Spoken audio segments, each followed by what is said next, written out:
Good morning. Welcome to our daily devotion, day 14. Magandang umaga po sa inyong lahat. Ayan, tayo po ngayon ay nasa day 14 na ng ating daily devotion. At muli, ginising na naman tayo ng Diyos para po bigyan ng isang magandang mensahe ngayong umaga. Nawa po ay magandang inyong gising. Nakangiti tayo ngayon at masaya na magpupuri sa Diyos, magdi-devotion, at masaya na pinaglilingkuran ang ating mga pamilya. Ang ating mga anak na mga pumapasok sa eskwela, ang ating asawa na pumapasok sa trabaho. So gawin po natin masaya ang ating araw. Dahil ang ganda po ng sikat ng araw ngayon, napaka-taas ng sikat ng araw, maganda siya, walang ulan. Naku, maraming salamat, Panginoon.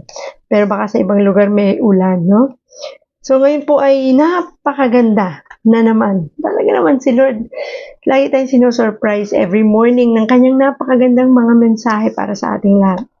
Simple lang po ang mensahe niya ngayon, pero punong-puno ng laman. Kunin po natin yung mensahe ng Panginoon sa 1 John 4:19. Pero bago po yan, i-check ko muna ang atin pong check natin ang sound para po sigurado tayo na tayo ay naririnig ng ating mga manonood. Hello. Ayun. Salamat sa Diyos. Hindi na po nagkakaproblema yung ating sound system. Ang ating audio sound system talaga yun. Ang audio natin ay naging maayos na po. Salamat sa Diyos. Okay, so again, magandang umaga po sa inyong lahat. Smile naman dyan. Ngitian natin ang umaga. Simulan natin ng tama sa pamamagitan po ng pagpupuri sa Diyos. Ang atin pong pag-uusapan ngayon at ang mensahe ng Diyos sa atin ay kukunin natin sa 1 John 4 verse 19. Ang sabi po dito, we love because He first loved us. Sabi sa Tagalog, tayo umiibig sapagkat ang Diyos ang unang umibig sa atin. Manalangin po tayo. Panginoong Hesus, maraming salamat pong muli sa isa na namang magandang umagang hatid mo sa amin. Maraming salamat po, Panginoon, ngayon pa lang ay sobra kaming natutuwa, nagagalak, nagpapasalamat sapagkat bibigyan mo na naman kami ng magiging gabay namin, ng magiging lakas namin at sandata namin, Panginoon, para lumaban sa buong maghapon. Maraming salamat, Panginoon, at palagi mo kaming sinasamahan sa bawat araw ng aming mga buhay. Ngayon po, Panginoon, ay nais namin kayo ang siyang manguna, kayo po ang marinig, makita at maramdaman ng lahat ng mga manonood ngayon, Panginoon. Samahan mo po kami, Panginoon, at i-override mo naman ang aking pinaghandaan. Ikaw pong manguna. Itago mo ako sa iyong likuran, Panginoon. Maraming salamat po. At ang lahat po ito inihiling namin sa iyong matamis na pangalan. In Jesus' name we pray. Amen. Good morning. Ayan, buksan natin yung ating parang mainit. Ayan. Yan, good morning po. Di ba? Magandang umaga pong muli. Ayan, so ulitin natin, no? Yung atin pong mensahe ay galing po sa 1 John 4:19. Napakainam po. Kung ito pong inyong pinanonood ay inyo pong isi-share para nang sa ganun, marami pong makapanood. Kasi pwede po yung itong panoorin kahit po replay. Okay, so sabi po dito, we love because He first loved us. At sabi sa Tagalog, tayo'y umiibig sapagkat ang Diyos ang unang umibig sa atin. Napakasarap naman pakinggan nun, di ba? Tayo'y umiibig sapagkat ang Diyos ang unang umibig sa atin. Sa totoo lang po, napakaraming verses sa Bible. Ang minsan mahirap nating unawain, minsan mahirap nating intindihin, na parang ang lalim naman at kailangan pong magsaliksik at ng maraming eksplanasyon para ito ay maunawaan. Pero ito pong ating verse ngayon ay kakaiba. Kasi ito po yung napakasimple, di ba? Marami pa naman pwede pag-usapan tungkol dito, pero ang daling unawain na tayo ay inibig ng Diyos. Siya ang unang nagmahal sa atin, kaya tayo ay marunong magmahal. Hindi yung tayo ang unang nagmahal sa Diyos, di ba? Siya ang unang nagmahal sa atin. Napakasarap pakinggan na minsan yun yung isa sa nararamdaman natin, na parang wala nang nagmamahal sa atin, no? Parang lahat na lang ng tao ayaw sa atin, lahat na lang ng tao nagagalit sa atin, lahat na lang ng tao tinatalikuran tayo kasi parang hindi ka kaibig-ibig. Pero ang sarap malaman o ang gandang malaman na merong Diyos na unang nagmahal sa atin at huwag natin kalilimutan yon. Kaya nga tayo marunong magmahal kasi pinuno niya muna tayo ng pag-ibig niya. Tanging ang Diyos lang makakagawa niyan kasi sabi ko nga palagi, hindi po tinitingnan ng Diyos ang ating nakaraan. Hindi po tinitingnan ng Diyos kung sino tayo. At kung ano yung nagawa nating mali kahapon, nagawa nating mali kanina, pagising pa lang natin, ano yung nasa isip natin na hindi maganda, hindi niya yun tinitingnan at hindi niya yun ginajudge. Kasi ang lagi niyang nais iparamdam sa atin ay yung pagmamahal niya. Dahil hindi pa man tayo ipinanganganak, wala pa tayo sa mundong ito. Nasa tiyan pa lang tayo ng nanay natin, hanggang sa iniluwal tayo. Mahal na tayo ng Diyos. Alam na niya lahat tungkol sa atin. Iniibig niya na tayo. Kaya, di ba, kung iisipin mo, wow, ang gaang naman sa pakiramdam na mayroong Diyos na nagmamahal sa akin. Na Lord, maraming salamat sa bagang ito kasi alam na alam ko. Ano man ang mangyari sa buong maghapon ko, may Diyos na nagmamahal sa akin. Ano man ang magawa kong mali dahil sinasadya o hindi, alam ko pa rin may Diyos na magmamahal sa akin. May Diyos na uunawa sa akin. Kasi nga, again, hindi tayo perfect, di ba? Nasa lupa pa tayo, nagkakasala. Pero ang pinakamaganda doon, may Diyos na unang nagmahal sa atin.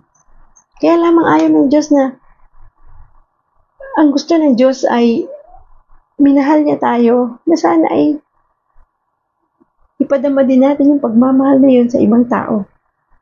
Hindi ba? Kasi sabi nga dito, tayo ay umiibig sapagkat ang Diyos ang unang umibig sa atin. So, ibig sabihin, dahil sa pagmamahal ng Panginoon, tayo ay ngayon ay umiibig, nagmamahal sa iba. Tunay naman na hindi madaling magmahal, lalo na kung ang iniutos ng Diyos ay mahalin natin yung mga taong hindi ka ibig-ibig, no? Yung mga taong sa tingin mo parang panghirap namang mahalin itong taong ito. Kasi kahit anong kabutihan na ibinigay ko at pinakita sa kanya, pero ganun pa rin ang pag-uugali niya sa akin. Di ba? Yun yung minsan na struggle natin, no? Na parang, Lord, paano ko mamahalin tong taong to eh? Hindi siya kaibig-ibig. Minsan doon tayo nakatingin sa kanya. Ikaw kaya? Tayo kaya? Kaibig-ibig din kaya tayo sa ibang tao? Kasi baka mamaya, tayo rin pala ay merong ganung mga nagagawa sa ibang tao na hindi na rin natin namamalayan na hindi na pala tayo kaibig-ibig sa iba. So, napaka-importante po. Lalo na kung ikaw ay anak ng Diyos. Minahal tayo ng Diyos, inibig niya tayo. Siya ang unang nagmahal sa atin. Nawa ay maipadama rin natin ang pagmamahal na yan sa iba. Spread not only the good news of God, but also the love of God sa ibang tao. Yung hindi mo naman kailangan na sabihin palagi, ipadama mo sa pamamagitan ng iyong pagkilos, diba? Sa iyong mga pakikitungo sa kanila. Napakalaking bagay na nun. Sa pamilya na lang, diba? Yung asikasuhin mo sila ng may buong pagmamahal na hindi nagdadabog. Na kahit na minsan ang mga anak natin, sinasagot tayo ng pabalang o hindi natin gusto na mapakinggan. Pero ganun pa man, sige, tuloy lang natin ang paglilingkod sa kanila. Dahil alam natin na pinaglilingkuran natin ay ating Diyos at hindi naman talaga yung physical na taong nasa harapan natin. Pakita pa rin natin na mahal natin sila sa pamamagitan ng paglilingkod, ng pag-aalaga, pag-aaruga, pag-aasikaso natin sa kanila. Kasi sa totoo lang, ang ministry natin, number one na ministry natin ay ang family natin. So, ipadama natin yung pagmamahal natin sa kanila sa pamamagitan ng pag-aalaga sa kanila, di ba? Pag-aasikaso, lalo sa umaga, no? Sa totoo lang, yung umaga, routine na no? Everyday, yun na lang at yun ang ginagawa. Minsan, makakaramdam kang napapagod ka rin Parang ito na lang ito ginagawa ko. Tapos itong mga ito, ganito ang asal sa akin. ganitong pag-uugali sa aking pinapakita. Parang inaasikaso ko naman sila pero ganito pa rin sila sa akin. Parang hindi naman na-appreciate yung ginagawa ko. Hindi sila natutuwa sa ginagawa ko. Parang hindi sila masaya. Paano mo ipapakita yung pagmamahal ng Panginoon na nasa puso mo kung yun tayo mag-isip? Tandaan natin, ginagawa natin ang lahat ng bagay na yan bilang paglilingkod hindi sa tao kundi sa Diyos. Maging sa mga asawa natin, di ba? Ating mga asawang babae, asawang lalaki, di ba? Sa mga tayong mga nanay, mga mister natin. Di ba wala namang perpektong mister, walang perpektong asawa. Kahit tayo hindi perpekto. Pero minsan nagkakaroon tayo ng mga hindi pagkakaunawaan na dahil sa hindi pagkakaunawaan, nagagawa natin na pagsilbihan sila ng walang pag-ibig. Yung bang punong-puno ng inis, galit, parang dinadabugan mo, tinimplahan mo nga ng kape pero binalibag mo naman, halos matapon na yung kape. Na nagdadabog ka habang naguhugas ka ng pinggan. Na niluluto mo yung almusal para sa kanya ay nagagalit ka kaya halos matapo na yung niluluto mo. Lahat yan ay nararamdaman ng ating kabiyak o ng ating asawa. O pag naramdaman pa at nakitang galit ka, magagalit na rin siya. So ang kauuwian, mag-aaway hanggang sa hindi na magkakaayos sa buong maghapon. Sira ng buong maghapon mo. Pero kung ang lahat ng ating ginagawa ay ginagawa natin dahil sa pag-ibig natin sa Panginoon, kahit ano pa man ang ginagawa nila sa atin, gagantihan natin ito ng kabutihan. Papalitan pa rin natin ito ng pagmamahal, ng may kahinahunan. Alam mo yun, may kababaang loob na sige lang, okay lang. Kahit parang hindi nyo ako na-appreciate, pero alam ko, may Diyos na nakaka-appreciate ng lahat ng ginagawa ko. Kahit sa tingin ko ay parang ginawa ko naman na lahat. Ako na nga nagluluto, ako na naglalaba, ako na naglilinis ng bahay. Tapos ipaparamdam pa sa'yo na parang wala kang silbi. Minsan ganun tayong mga nanay, no? Parang feeling natin, hindi na-appreciate ng mga asawa natin yung ginagawa natin. Kahit anong sipag natin, kahit anong pag-aasikaso natin, na minsan nakakalimutan na natin asikasuhin ang sarili natin. Pero bakit parang hindi naman nila tayo na-appreciate? Yung bang minsan sabihin mo lang, thank you, or I love you, salamat, at inaasikaso mo kami. Kasi tayo mga babae, ako personally, gusto natin naririnig natin yung sinasabi, yung alam mo yun, yung na-appreciate tayo, gusto natin naririnig tayo. Or minsan gusto natin na, minsan naman, ihag tayo, or paramdam naman na mahal nila rin tayo. Kaya lang, minsan, bago natin hanapin yon sa kanila, simulan natin sa sarili natin. Huwag na natin ipagkait yung pagmamahal na meron tayo. Total, ginagawa mo na eh. Di gawin mo na ng may buong puso at buong pagmamahal. Ibuhos mo na.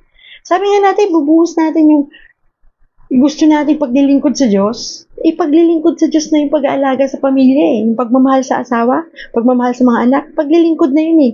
So pag ginagawa mo ng todo yung pagmamahal mo sa pamilya mo, ibig sabihin, todo rin yung pagmamahal mo sa Diyos. Kasi lalayo pa ba tayo? Nandito sa loob ng bahay natin, yung unang-unang dapat na makaramdam ng pagmamahal na meron tayo mula sa Diyos. Huwag na natin masyadong ikomplikado na kailangan ko magmahal ng ibang tao sa labas, mga kaibigan kakilala. Padama ang pagmamahal, tama yun. Kaya lang unahin natin sa loob ng bahay. Kasi sa loob pa lang ng bahay, sobrang minsan, ang hirap na nang ipadama yung pagmamahal ng tuloy-tuloy. Yung consistent ba? Yung hindi pa bago-bago. Kasi ganun ang gusto ng Diyos.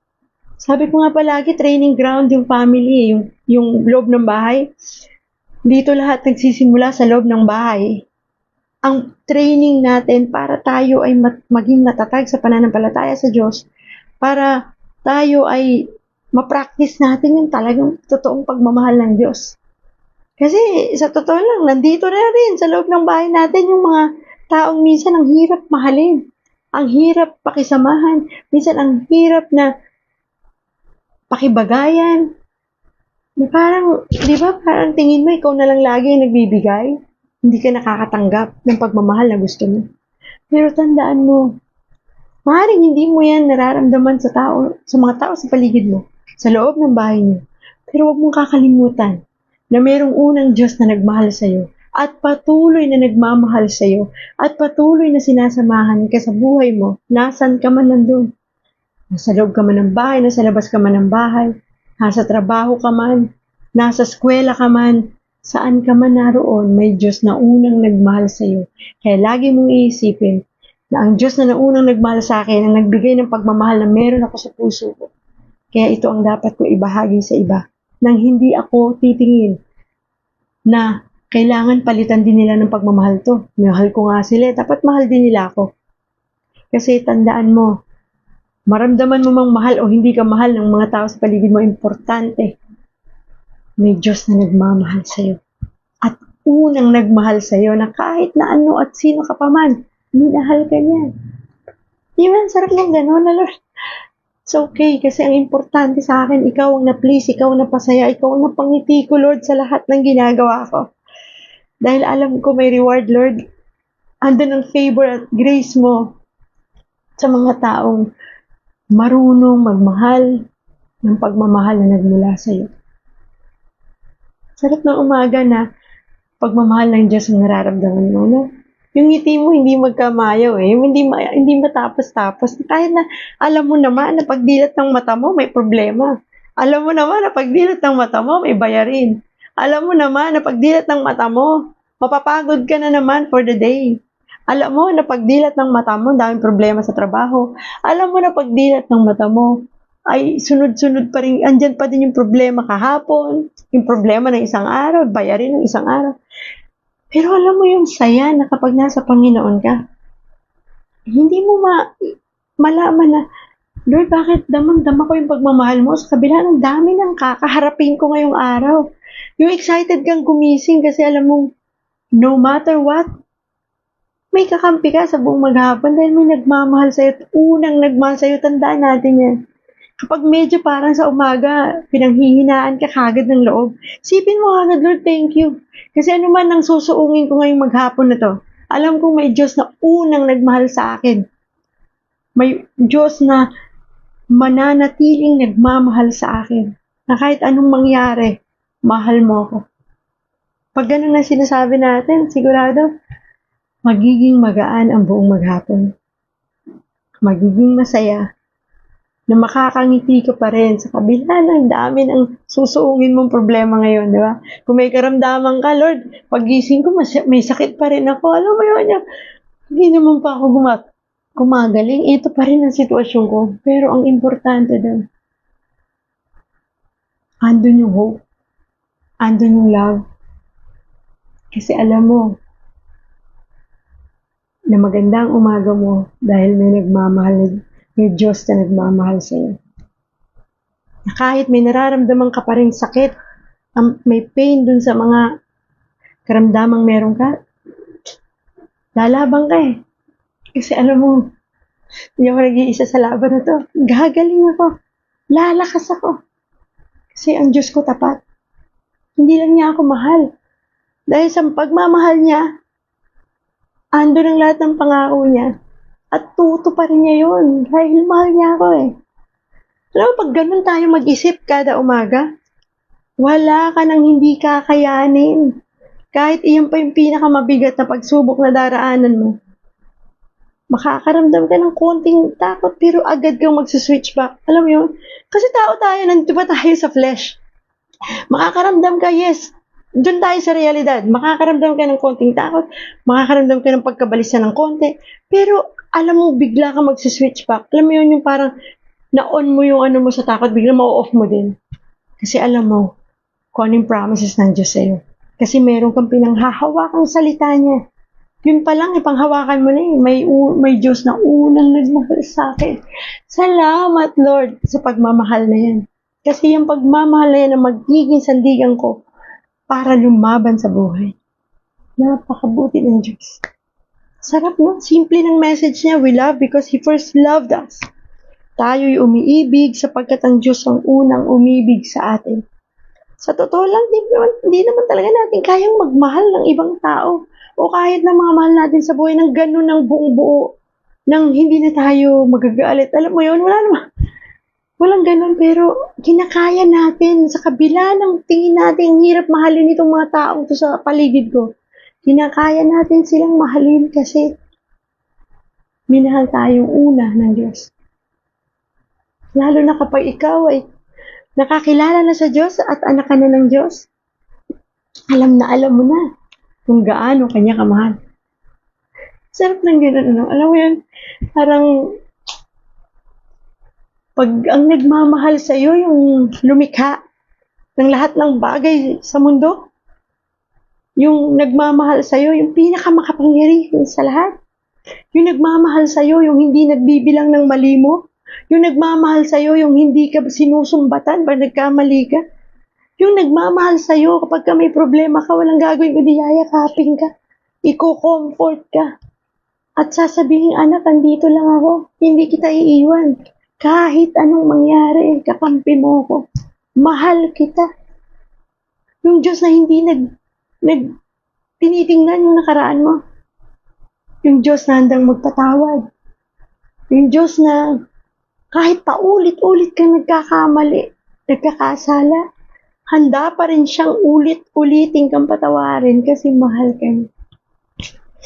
Sarap, no? Ang ganda ng ganung pakiramdam na sa laban ng buhay, may nagmamahal sa'yo. Huwag mong iisipin na nag-iisa ka. Ikaw ay mahal ng Diyos. Mahal na mahal na mahal na mahal. Hindi ka pa man pinapanganak, mahal ka na ng Diyos. Kaya huwag mo iisipin, nag-iisa ka. Nag-iisa ka, maaari ngayon, nakikinig at nanonood, nag-iisa ka sa bahay niyo. Physical, nag-iisa ka. Pero tandaan mo, ang Diyos ay nandyan sa tabi mo, nandyan sa isip at sa puso mo, hayaan mo siya ang maghari sa buhay mo. Nang sa ganon, hindi ka makaisip ng kahit na anong masamang gagawin mo dahil lang sa depresyon na dinadaanan mo. Dahil lamang sa problema ang dinadaanan mo, iisipin mo na tapusin na yung buhay mo, hindi, wag. Sapagkat may magandang plano ang Diyos sa buhay mo kung bakit mo yan pinagdaraanan. At malalaman mo yan kapag hinayaan mo siya na makakilos sa buhay mo at ramdamin ang kanyang pagmamahal. Iko-comfort ka niya. Siya lang ang pwedeng makapagbigay ng kapayapaang hinahanap mo at ng saya na hinahanap mo. At yung kakulangan sa puso mo, siya lang ang makapagpupuno niya. Seek Him. Hanapin mo siya, manalangin ka at lumapit ka lang. Yun lang. Mahal na mahal tayo ng Diyos. Hallelujah, hallelujah. Naku, ang dami nagme-message. Magandang umaga po sa inyo. Ayan, good morning, Ma'am Melinda, Sister Rica, Jonah. Morning po, Ma'am. Thank you. Good morning sa iyo. Amen. And ayan, si Pastora Lois. Amen. Maraming salamat po sa panonood. And isa pong napakalaking bagay ang maibahagi ninyo ito sa pamagitan ng pag-share ng live natin ngayon. Maraming salamat po. Sinabi rin po dito sa 1 Corinthians 13 verse 4 to 7. Dagdag lang natin doon sa ating pinag-uusapan. Love is patient and kind. Love does not envy or boast. It is not arrogant or rude. It does not insist on its own way. It is not irritable or resentful. It does not rejoice at wrongdoing, but rejoices with the truth. Love bears all things, believes all things, hopes all things, and endures all things. Sabi po sa Tagalog, napakaganda dito sa Tagalog, ang pag-ibig ay matyaga at magandang loob. Hindi mainggitin, hindi mayabang, ni mapagmataas man, hindi magaspang ang pag-uugali, hindi makasarili, hindi magagalitin, o mapagtanim ng sama ng loob sa kapwa.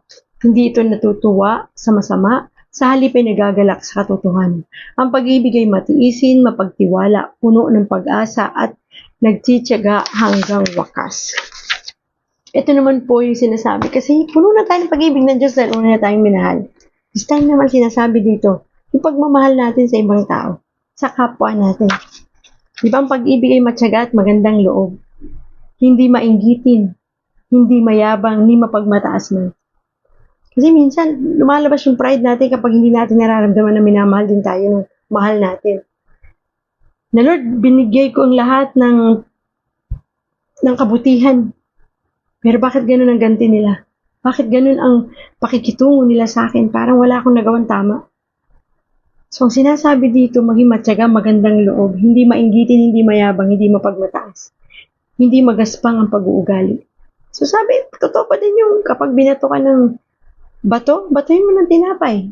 Ibig sabihin, ibalik mo pa din ang kabutihan sa kanya, kahit ano pa man ang ginagawa niya sa'yo. Kasi, yun ang sabi ng Diyos eh. Tayo ay umiibig. Paano mo sasabihin mahal mo ang isang tao, hindi mo siya kayang gawa ng mabuti?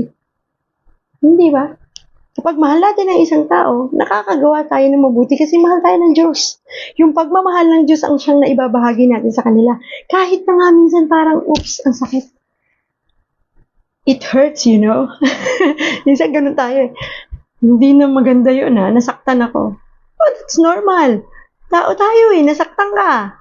Pero sabi ko nga, i-off mo yon and then palitan mo ng pag-ibig ng Diyos.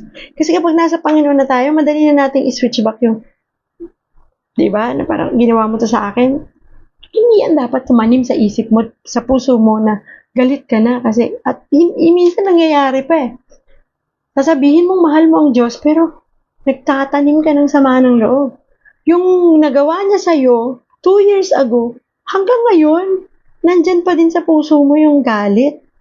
Eh, sinasabi mong mahal mo ang Diyos at anak ka ng Diyos, tapos, ngayon galit ka pa rin sa taong to 2 years ago. Ay, minsan nga, di ba, may mga tao pa na hanggang mamatay ako, hindi mawawala galit ko dyan. Naku po, please, huwag pong ganun. Tapos sasabihin mo, mahal mo ang Diyos, anak ako ng Diyos, pero hindi nakikita at nararamdaman ng Diyos sa'yo. Parang medyo i-check po natin ang puso natin. Check your heart. Check our hearts. Kasi yun po yung importante. Yung naisa sa pamuhay natin, yung sinasabi natin. Lalo na kung tayo ay mga anak na ng Diyos. Hindi madali. Totoo yan. Talaga naman, hindi madali ang pagsunod sa Panginoon. Diba? Kaya nga sabi ng Diyos, kalimutan mo yung sarili mo. Kung susunod ka sa akin, kakalimutan mo yung sarili mo. Hindi mo, wala ka lang dahilan. Na kasi Lord, kaya naman ko ginawa sa kanya yan, kaya makugal, kasi. Tigilan natin yung kasi. Itigilan natin yung pagtuturo ng pagtuturo. Kasi yung pagtuturo na yan, tandaan natin sa bawat turo mong isang daliri, 3 nakaturo sa iyo. Check our hearts. Lalo na kung sinasabi natin na tayo anak ng Diyos, na ako ay tumanggap na at nakilala ko ng Panginoon. Tapos, nagtatanim pa rin tayo ng sama ng loob, parang hindi po tugma. Hindi po tama. Dahil sinasabi dito, dapat tayo hindi magaspang ang pag-uugali, hindi makasarili, hindi magagalitin o mapagtanim ng sama ng loob sa kapwa. Hindi naman talaga ini-expect na tayo super perfect na dito sa mundo. Pero, alam mo yung pag nagalit ka, alam mong saglitan lang. Alam mong hindi ito magtatagal. Magbabalik ulit yung pagmamahal ng Diyos, yung iiral yung pagmamahal ng Diyos sa puso mo, na andun yung pagpapakumbaba at magiging mabuti ka ulit sa pakikitungo at pakikisama sa tao. At maipapadama mo ulit yung pagmamahal. Yung walang pride, yung hindi mo na kailangang mag-isip pa na kailangan ibalik ko yung dati kung pakikitungo sa Kanya. Kasi alam mo ang Diyos ang nag-una, nagmahal sa'yo eh. Di ba, napakasarap ng ganong pakiramdam.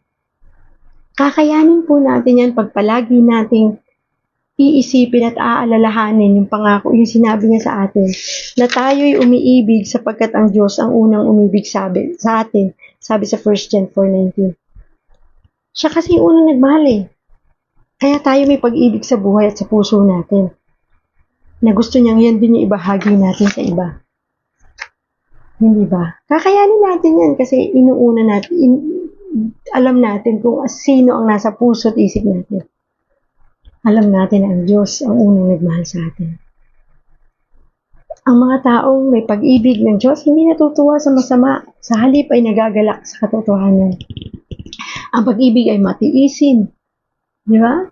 Mapagtiwala, puno ng pag-asa, at nagtitiyaga hanggang wakas. Yung pasensya, talaga naman. Kailangan natin yan, lalo tayong mga nanay, no? Yung pasensya na kinukulang tayo, kinakapos. Kaya nga lapit tayo sa Diyos. Pagtingin natin, parang kailangan kong mag-recharge. Di ba? Charge nga natin yung cellphone pag lowbat eh. Ganun din tayo pag lowbat. Kasi nga, dito pa tayo sa mundo, ang daming temptations, ang dami ditong mga magpapahina sa atin. Na pag nalulobat tayo, mag-charge tayo sa Panginoon. Basa tayo ng Bible. Basa tayo ng mga salita niya at makinig tayo. Ang dami na po sa online, pero syempre bantayan natin mga pinapakinggan natin, kailangan biblical, nakaayon sa salita ng Diyos. Ang daming, pag Sunday, umaten, nakakapakinig tayo. Importante po yun eh. Importante na natututunan natin ang salita ng Diyos. Kasi doon tayo humuhugot ng lakas. Doon tayo kumukuha ng power. Alam mo yun, yung power na galing sa Lord, yun yung the best eh. Parang electricity, parang kuryente na power up yung cellphone, kaya 100% na ulit siyang charge. Same thing with the Lord. Siya yung source eh. Ng lahat. Source of power, source of strength. Di ba? Siya yun eh. Source of love. So, charge tayo. Saan tayo magcha-charge o magre-recharge? Sa babad, sa salita ng Diyos. Sa pakikinig ng kanyang mga mabuting balita. Ito pa isa. Lagi natin sinasabi, mahal natin ang Diyos. Pero nagbabasa ba tayo ng kanyang salita? Baka yung Bible natin sa bahay ay nilulumot na or sobra ng maalikabok. Buksan naman natin. Kasi kapag ang sinasabi natin palagi, mahal natin ang Diyos, kilala natin ang Diyos, pero hindi mo siya kinikilala ng mas malalim sa pamamagitan ng pagbabasa ng kanyang salita at pagninilay dito, eh baka hindi buo yung pagmamahal na sinasabi natin. Check our hearts. Check natin yung puso natin. So, sana yung maging assignment natin, no? Mamaya or mamaya gabi, pag nilayan natin, or ngayon pa lang, Lord, ano ba laman ng puso ko? Ganun ba kita kamahal? Kasi mahal mo ko. Kumusta yung pakikitungo ko sa mga kilala ko, kasama sa bahay? Lalo yung mga kasama sa bahay, huwag tayong lumayo. Kumusta ba ako bilang ina? Minsan kailangan din natin evaluate yung sarili natin. Huwag tayong evaluate ng gawa ng iba. Madalas kasi natin tinitingnan yung gawa nila. Kung paano sila makitungo sa atin, pero never natin chinek o evaluate yung sarili natin. Kumusta ba ako sa pakikitungo ko sa mga mahal ko sa buhay, sa buong maghapon? Kumusta ba ako bilang Kristiyano? Kumusta ba ako, Lord, bilang anak mo?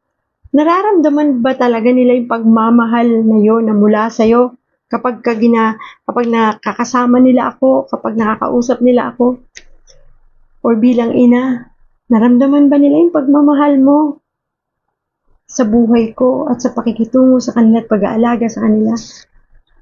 So, i-check natin yung sarili natin. Sabi ko nga palagi, ang tangi mong makokontrol at machi-check dapat ay yung sarili mo lang. Huwag mo nang i-check yung iba at huwag mo na silang masyadong husgahan. Dapat kasi sila ganito, dapat kasi hindi ganon. Sinahanapan natin sila palagi eh. Hanapin natin yung sa sarili natin. Sa pamamagitan ng pagbabasa ng Bible, check natin yung sarili natin. Kasi ganun tayo kamahal ng Diyos. Mahal na mahal na mahal na mahal tayo ng Diyos. Hindi ba isa pa sa pinaka patunay na mahal niya tayo? Yung John 3:16 na palagi nating naririnig. Gayon na lamang ang pag-ibig ng Diyos sa sangkatauhan, kaya't ibinigay niya ang kanyang bugtong na anak upang ang sino mang sumampalataya sa kanya ay hindi mapahamak at magkaroon ng buhay na walang hanggan. Madalas pang nire-recite yan. Madalas na yan ang memory verse ng marami. Pero hindi po yan na isa sa puso at na isa sa buhay. Hindi natin nakikita na ganun niya tayo kamahal. Ibinigay niya yung bugtong na anak para tayo maligtas. Kaya huwag tayong matakot sa buhay. Kung maaaring meron ka pang takot na nararamdaman ngayon at pangamba sa puso mo at hindi ka pa rin marunong magmahal sa kabila ng maayos naman ng pamilya mo, sa kabila ng magaganda naman ang nangyayari sa'yo, pero bakit ganun? Hindi ako marunong magmahal. Lahat na lang galit ako, lahat na naiinis ako sa mga taong nakikita ko. Konting kibot, nagagalit ako. Yung konting may masabi siya sa akin, masama na loob ko, tatanim ko na yan at minsan nakakapagsalita pa ako na hindi maganda. At kahit gusto ko maging tahimik ang buhay ko, Lord, bakit ganito? Parang balisa ako. At parang kahit ang dami ko nang nare-receive na awards, ako na yata pinakamagaling sa trabaho, pero Lord, di ako masaya. May kulang. May emptiness. Alam mo kung anong kulang? Sino ang kulang? Yung Diyos na unang nagbigay ng pagmamahal sa'yo. Na hindi natin minsan na-acknowledge kasi sobra tayong puno. Wala nang paglagyan. Hindi na maramdaman yung pagmamahal ng Diyos kasi puno ka na. Puno ka na ng galit, sama ng loob, binanakit. Kaya ka may kakulangan. Kasi yung Diyos na unang nagmahal sa'yo, hindi pa nakakapasok sa'yo. Wala pa sa puso mo. Wala pa sa isip mo dahil puno ka. Parang baso yan na puno ng tubig. Kahit pilitin nating lagyan yan, hindi na yan mapupuno kasi puno yan. Tanggalin natin yung laman ng baso. Itapon muna natin. Lalo na kung yung mga itatapon mo, yung mga bagay na nagiging sanhi para humiwalay ka sa Diyos. Kung yan naman ay kasalanan, sa kapwa, sa mahal sa buhay, sa kahit na sino, sa sarili mo. Baka yan ay galit, sama ng loob na nandyan pa. Baka yan yung baso na puno ng tubig ng sama ng loob. Tapon natin, ilabas na natin yan. Hindi natin kailangan yan. Para makapasok yung pag-ibig ng Diyos. Kasi ganun na tayo kamahal Isipin mo, binigay niya yung bugtong na anak niya. Wala naman siyang kasalanan Pero bumaba siya dito sa lupa para magkatawang tao. Mamatay. Pinako sa krus, namatay, inilibing at nabuhay na mag-uli para sa atin. Isipin mo, we don't deserve those act of God na parang, ba't akong papakamatay para sa'yo, di ba? Kung tayo ang tao, ba't akong papakamatay sa'yo? Pero ang Diyos, hindi niya inisip yan. Gagawin niya lahat para sa atin. Ang kailangan lang, isuko natin sarili natin sa Kanya. At pagkatiwalaan natin siya sa buhay natin na may magagawa siya. Na kaya Kanyang iligtas. Na kaya Kanyang alisin dyan sa lugmok mong buhay. Sa wasak mong buhay. Kaya Kanyang ihahon dyan at patawarin sa iyong mga kasalanan. Paniwalaan mo lang. Kasi mahal na mahal ka ng Diyos. Kung sa tingin mo ay ramdam mo na ngayon, gusto mo nang i-unload yan, ilabas yan, sabayan mo ako sa panalangin. Tangkinin mo na itong panalangin na ito ay sa'yo. Panginoong Jesus, ako po ay lumalapit sa'yo. Nagpapakumbaba. Humihingi ng kapatawaran sa lahat kong kasalanan. Mga bagay na nagawa ko, sinasadya man o hindi, Panginoon, patawarin mo po ako. Ako po ay nagpapakumbabang lumalapit sa iyo. Humihingi ng tulong, Panginoon, na patawarin mo po ako. Pagod na po ako sa lahat ng pinagdaraanan ko. Tulungan mo ako, Panginoon. Inaamin ko po na ako ay makasalanan.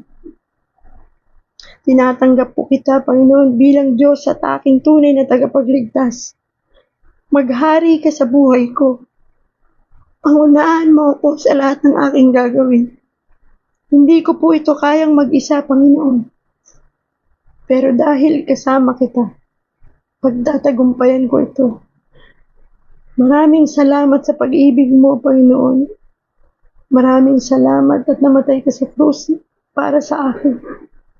Maraming salamat sa iyong pagmamahal. Sa pangalan ni Jesus. Amen. Kung ikaw ay sumabay sa panalangin na yon, happy birthday. Spiritual birthday mo today.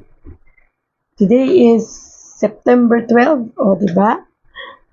Bagong buhay, bagong pag-asa. Sabi nga po natin, hindi po natin binabagong relihiyon na meron ka. Ang nais natin ay magkasaroon ka ng personal na relasyon sa Panginoon. Sapagkat yun ang tunay na mararamdaman mo ang pag-ibig ng Diyos, ang kaligayahan at ang kapayapaan dahil iiwanan ka ng Diyos ng isang regalo. Ang fruit of the Spirit. Na lahat ng mga in-unload mo, papalitan ng Diyos yan. Ng kapayapaan, ng saya.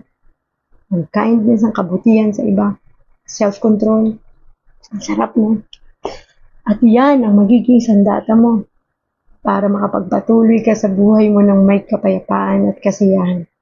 Nakakayanin mo ang lahat dahil alam mo this time, hindi ka nag-iisa. May Diyos na kakampi ka at kasama sa lahat ng oras ng buhay mo. So, samahan niyo naman po ako sa panalangin para po sa lahat. Maraming salamat, Panginoon, sa pagkakataong ito na muli mo na naman kaming binigyan ng napakagandang mensahe. Muli mong pinaramdam yung pagmamahal mo sa amin na nawa, Panginoon, ito'y panghawakan namin at patuloy na maging sandata namin sa araw-araw. Panginoon, ikaw po ang aming buhay, ang aming pag-asa, ang aming lakas.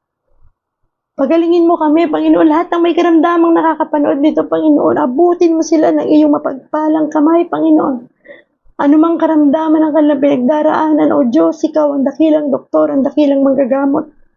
Anumang problema, Panginoon, pinagdaraanan ng mga nanonood nito, magito man ay pera, financial man ito, Panginoon, I know that you will continue to provide them, Lord, ng lahat ng kanilang pangangailangan. Ganun din, Panginoon, ang mga problema sa relasyon. Ikaw, O Diyos, ang mag-aayos nito, Panginoon. Sapagkat ayaw mo ng pamilyang wasak. Ang nais mo ay nagkakaisang pamilya. Maraming salamat, Panginoon, kasi may Diyos kami. Patuloy na nagmamahal at magmamahal sa amin kahit na anong mangyari. Patuloy na magpapatawad sa aming mga kasalanan at patuloy na mag-uunawa, Panginoon. Thank you, Father God, for your love. Thank you for your mercy. Thank you for your protection. Thank you for your goodness. Thank you for your kindness. Thank you for your grace, Lord. Salamat po. Maraming salamat po. Nais lamang po namin ibalik ang lahat ng papurit pasalamat sapagkat ikaw ay karapat-dapat na papurihan, Panginoon. Thank you, Lord Jesus. In Jesus' name we pray. Amen and amen. Thank you, Lord. At tayo po ay binigyan ng Diyos na naman ng kalakasan para makapag-devotion today. Patuloy niyo po kaming samahan sa ating pong devotion. Every day po ito at 6:30 a.m.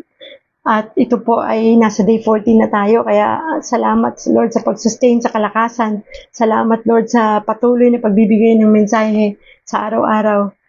At nawa, samahan kayo ng Diyos sa buong maghapon ninyo. At alam ko, magiging masaya ang inyong maghapon sapagkat sinimulan natin ng tama ang ating umaga.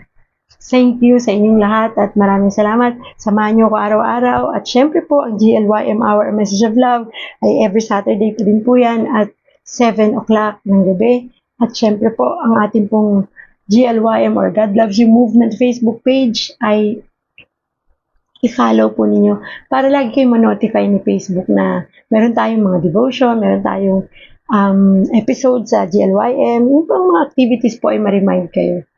At kung kayo naman po ay nahipo ng Panginoon sa araw na ito, pakishare naman po itong live natin. Nang sa ganun ay marami po ang makapanood. At maramdaman din kung ano yung pagmamahal na naramdaman mo nung nanood ka nito. At kung kayo naman po ay nais makibahagi sa atin pong sa plano ng Diyos sa God Loves You Movement, this coming December po ay tayo ay nagpaplano na magkaroon ng gift giving muli para po sa mga bata.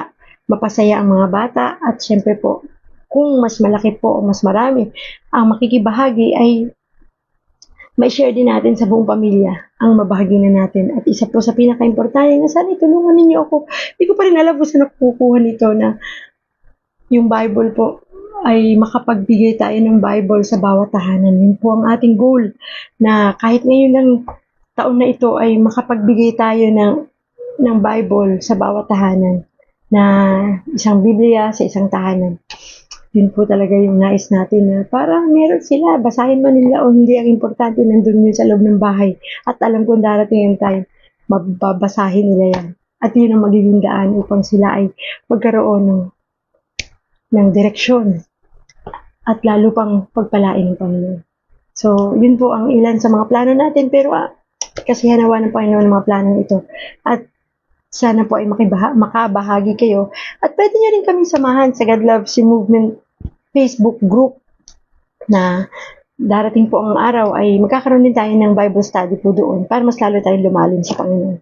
So ito po ang ilan sa mga plano ng Panginoon na samahan nyo akong ipanalangin na magkaroon ng katuparan. Dahan-dahan, unti-unti. I know that God will make a way sa lahat ng ito. So maraming salamat pong muli. Sobrang akong masaya ngayong araw na ito sapagkat daman-daman natin ang pagmamahal ng Diyos. Magkita-kita po tayong muli bukas ng umaga 6:30 a.m. para po sa isa na namang mensahe ng Diyos para sa ating lahat. So lagi mong tatandaan, mahal na mahal ka ng Diyos. God loves you. Bye-bye po. God bless everyone. Kita-kits bukas. Bye-bye.